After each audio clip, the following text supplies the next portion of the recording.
Hello, hello, hello. Welcome to my YouTube channel, Daughters of Hadassah. My name is Gail. Today, let's have a conversation. Let me start with a question. What do you do when you're desperate for your promise? What measures are you willing to take when you are desperate for your promise? Today, I want to look at Tamar. Some of y'all call her Tamar, but I'm calling her Tamar. Tamar from Genesis chapter 38. She was the wife of Ur. Ur was the son of Judah. Judah was the head of the tribe of Judah. He married a Canaanite woman, and they had three sons: Ur, Onan, and Shelah. And Tamar was married to Ur. Now, sometime throughout their marriage, Ur was a wicked person. So God slew him for his wickedness. So Judah gave the second son, Odin, to Tamar in order to keep the first son's legacy going. But the second son was so selfish that he would have sex with Tamar, but he would not ejaculate in her in order for her to bear a seed in his brother's honor, to honor his brother's legacy. So he would pull out and allow the seed to fall to the ground. Now, he was slain by God. Judah had one son left, which was Shelah, and he was a young child. Judah told Tamar, "Go home, go to your father's house, and when Shelah is older, I will bring him or bring you back to marry him." But Judah never honored his promise. So Tamar, who had no problem with herself, it was Judah's sons who had the problem. Being wicked, Odin being selfish, but Tamar had to suffer for marrying into this family when nothing was wrong with her. So she was sent home to her father's house, waiting for the younger child to grow up. And when he grew up, became of age, Judah refused to go get her so that she could marry Shelah. I guess Judah figured, oh, two of my sons done died because of you. This third one is not going to die because of you. Or you done killed two of my sons. You ain't finna kill this one. However, or whatever his thinking was, he didn't keep his word. So Tamar stayed with her father. She was a widow. Widows had to wear no shoes. They had to wear raggedy clothes and wear their hair up in some type of updo to show that they were widows. She did nothing wrong. She had a promise that you was gonna bring me back to the household when your younger son was old enough to marry me. Okay, you didn't keep your promise, but I'm desperate for my promise. So what Tamar did, and I'm not saying that any of us need to do what Tamar did. She was desperate, and she took desperate measures. Now, this is not saying that you're desperate and you should go do what Tamar did. Because what Tamar did, Judah's wife died. And Judah went into the place where the prostitutes dwelled. And Tamar knew that this is where he was going. after his wife died. So she went before him, took off of her widow's garments and put on some harlot garments and sat at the side of the road. With her sitting at the side of the road, Judah runs into her, asks her, would she lie with him? Now, he never asked her whether she was a prostitute.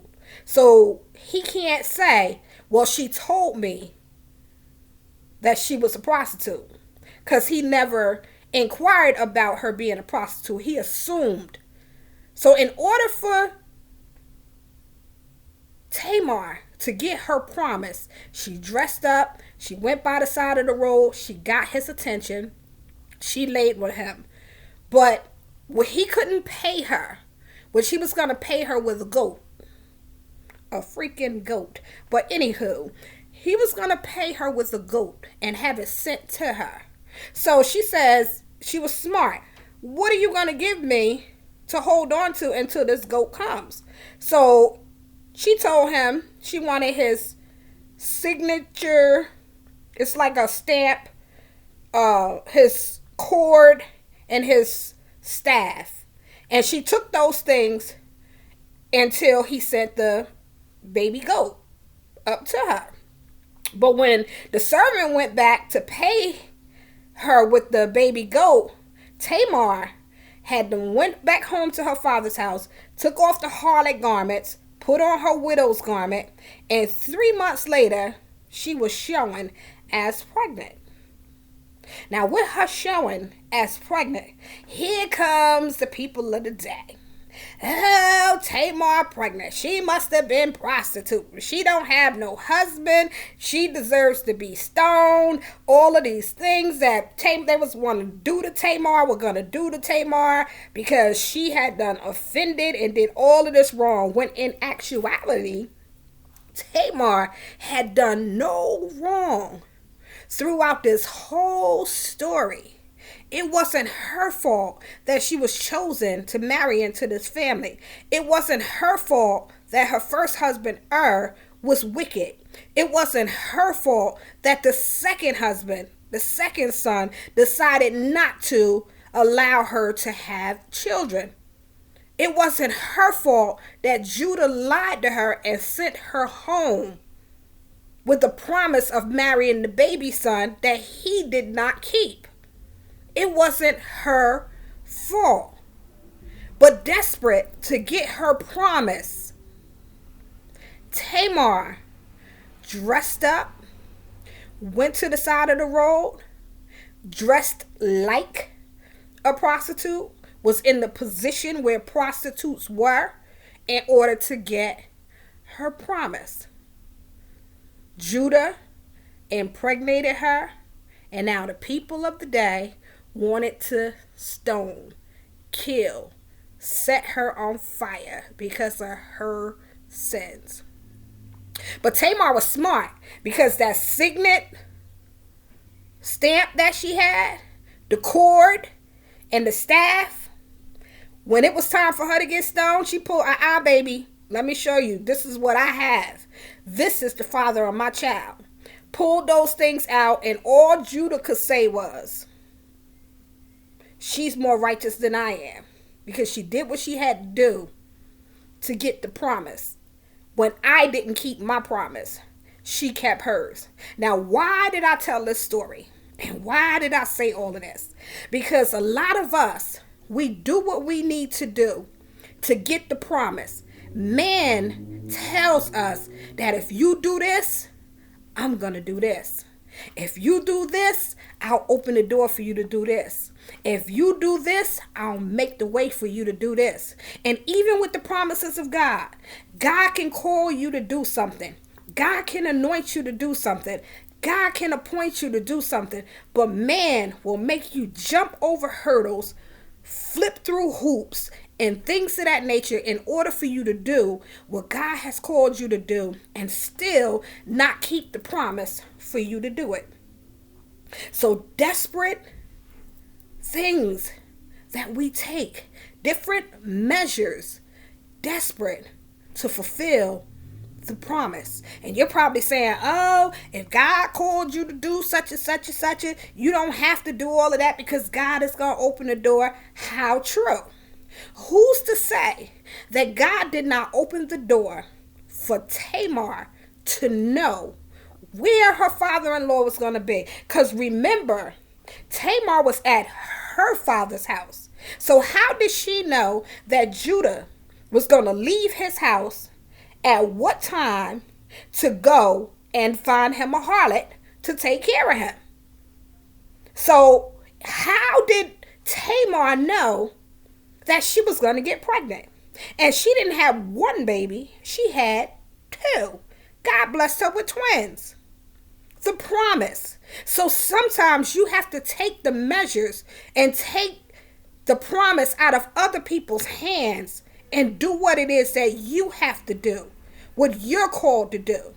It doesn't matter what other people say, how they try to stone you, how they try to discourage you, how they try to set your life on fire, how they try to destroy your integrity and your character and say all manner of evil against you when they don't understand and know what God has promised, that you are fulfilling the promise, that you are getting what is due to you.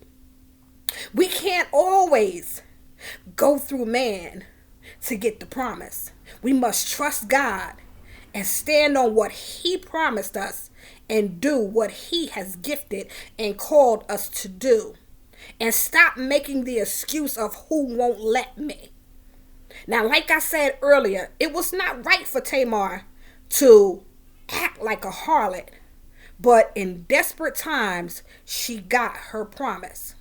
And it may not be right for us to go beyond, go over somebody's head and do things that we need to do. But if it is God's promise for us, we have to do what we have to do, regardless to what somebody else says or thinks. We get held back a lot. We get overlooked.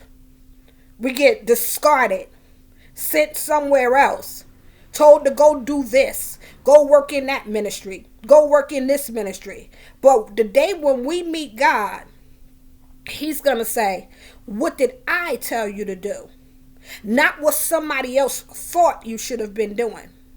Were you desperate to fulfill the promise on your life? So I just wanted to share that story and to encourage somebody. It's not about you playing the blame game. Because Tamar could have stayed at her father's house and said, oh, they promised me that they were going to come and get me and he never did. And now the son is grown and he got married to somebody else. And oh, they overlooked me. Oh, they treat me like a misfit. They did this, they did that. No, she could have stayed at her father's house and complained, but she took action. She didn't hurt nobody. She wasn't hurting nobody. Judah was no longer married because his wife was deceased, so she wasn't committing adultery. But she did what she had to do to get her promise. And guess what? Both of her sons, they were in the bloodline of Judah, and they were honored in the bloodline of Judah. She got her promise. She was no longer a widow in the sense of not having children and being a disgrace, even though Judah never touched her again, never had sex with her again. She took those desperate measures, but she got her promise. This is Gail, Daughters of Hadessah. Have a blessed and prosperous day.